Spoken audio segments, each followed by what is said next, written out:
Halo Bapak Ibu dan Saudara-saudari yang dikasihi Tuhan. Senang sekali hari ini kita bisa berjumpa kembali.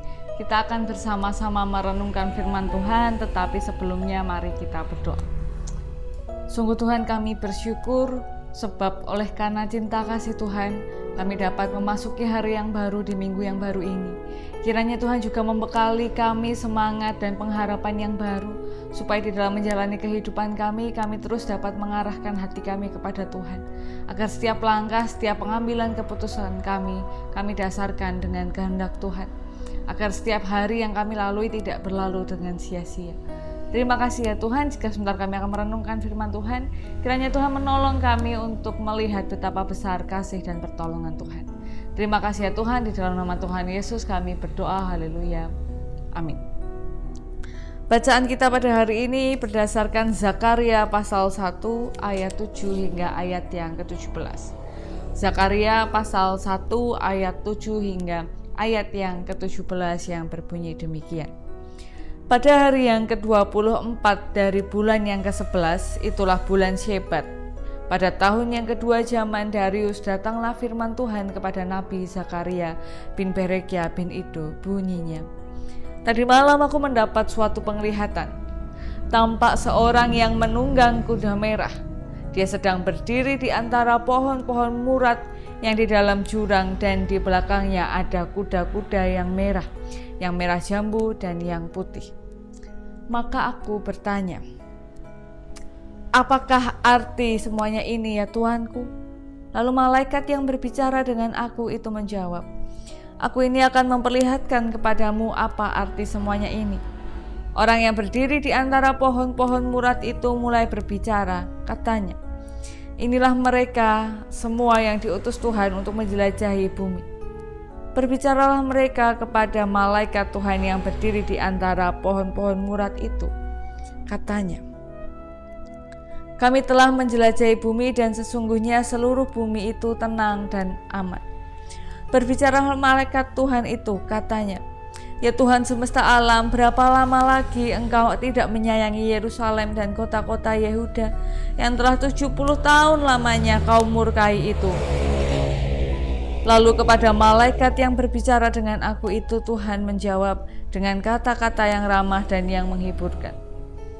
Berkatalah kepadaku malaikat yang berbicara dengan aku itu, serukanlah ini. Beginilah firman Tuhan semesta alam. Sangat besar usahaku untuk Yerusalem dan Sion, tetapi sangat besar murkaku terhadap bangsa-bangsa yang merasa dirinya aman, yang sementara aku murka sedikit telah membantu menimbulkan kejahatan. Sebab itu beginilah firman Tuhan, aku kembali lagi kepada Yerusalem dengan kasih sayang. Rumahku akan didirikan pula di sana. Demikianlah firman Tuhan semesta alam. Dan tali pengukur akan direntangkan lagi di atas Yerusalem. Serukanlah ini selanjutnya. Beginilah firman Tuhan semesta alam, kota-kotaku akan berlimpah-limpah pula dengan kebajikan. Dan Tuhan akan menghiburkan Sion dan akan memilih Yerusalem pula. Demikianlah pembacaan firman Tuhan pada hari ini. Sungguh berbahagia, bersyukur kita yang diberikan kesempatan untuk mendengarkan, merenungkan, bahkan melaksanakan di dalam kehidupan kita sehari-hari. Haleluya.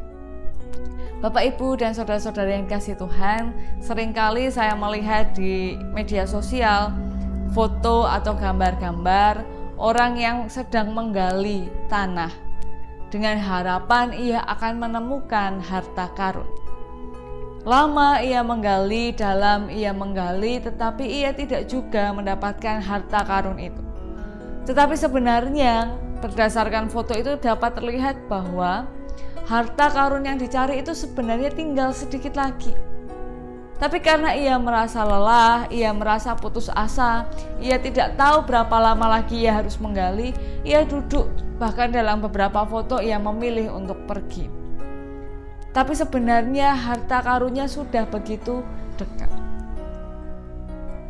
Inilah hal yang patut direnungkan.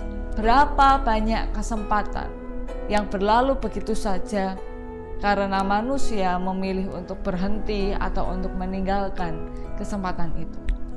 Inilah yang saat itu sedang coba untuk disemangati oleh Zakaria. Dalam karyanya sebenarnya waktu itu umat Israel memang masih dalam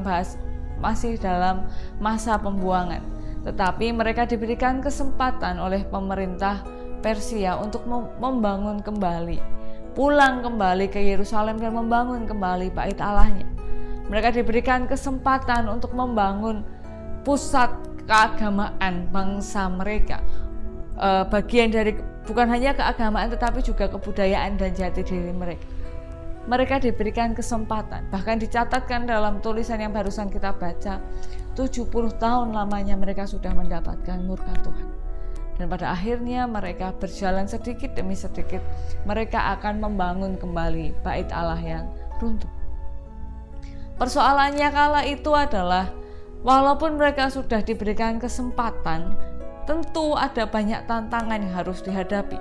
Membangun kembali bait Allah bukan hal yang mudah.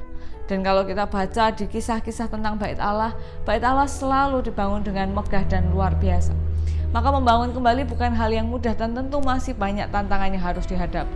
Pada akhirnya tantangan ini membuat orang Israel merasa putus asa, merasa lelah untuk melanjutkan perjuangan mereka.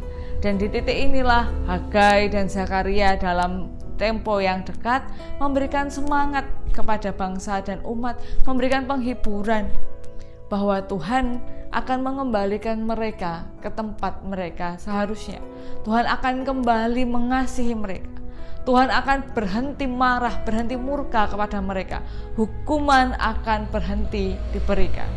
Pengharapan ini diharapkan dapat, pengharapan semangat ini diharapkan dapat memicu kembali perjuangan umat Israel yang saat itu menjadi sangat letih. Sudah berpuluh-puluh tahun berjuang, berpuluh-puluh tahun kehilangan identitas, diberikan kesempatan mereka dalam keadaan yang letih. Nah, begitu juga di dalam kehidupan kita. Sudah berapa bulan ini kita mengalami adaptasi kebiasaan normal dalam keadaan pandemi. Mungkin juga ada orang-orang kehilangan banyak hal. Atau mungkin tidak perlu pandemi, mungkin dalam kehidupan kita juga sering kehilangan banyak hal. Bahkan banyak kesempatan dan lain-lain yang membuat kita menjadi putus asa. Hari ini kepada Bapak, Ibu, dan siapapun yang sedang putus asa, yang tidak tahu bagaimana lagi harus berjalan, kemana lagi harus berjalan, jangan terlalu risau dan jangan terlalu khawatir. Karena dalam penglihatan Zakaria dinyatakan, menurut saya ini sangat sederhana tapi sangat dalam. Di ayat yang ke-11, berbicaralah mereka kepada malaikat Tuhan yang berdiri di antara pohon-pohon murad itu, katanya, kami telah menjelajahi bumi dan sesungguhnya seluruh bumi itu tenang dan aman. Bapak Ibu, segala sesuatu itu akan berlalu. Begitupun dengan penderitaan, begitupun dengan kesulitan, begitupun dengan pandemi COVID. Dalam sejarah kehidupan manusia ada banyak sekali tantangan yang harus dilalui, ada berbagai macam pandemi, dan yang hari-hari ini kita hadapi adalah pandemi COVID-19. Tetapi marilah tidak kehilangan motivasi, tetapi membakar kembali motivasi kita dengan berpengharapan bahwa Tuhan pasti menolong, dengan berpengharapan bahwa Tuhan pasti mengasihi. Maka tugas kita hanya satu, yaitu tetap semangat, tetap berpengharapan, dan Tuhan akan menolong kita, menuntun tangan kita untuk melewati semua hal yang harus kita lewati. Mari kita berdoa. Terima kasih Tuhan, karena kami memiliki Tuhan yang begitu baik, Tuhan yang begitu besar dan berkuasa, yang memegang tangan kami dalam seluruh keadaan kami. Ampuni kami jika dalam perjalanan hidup kami melakukan banyak sekali dosa dan kesalahan, dan kiranya Tuhan memampukan kami untuk hidup seturut kehendak Tuhan. Terima kasih ya Tuhan.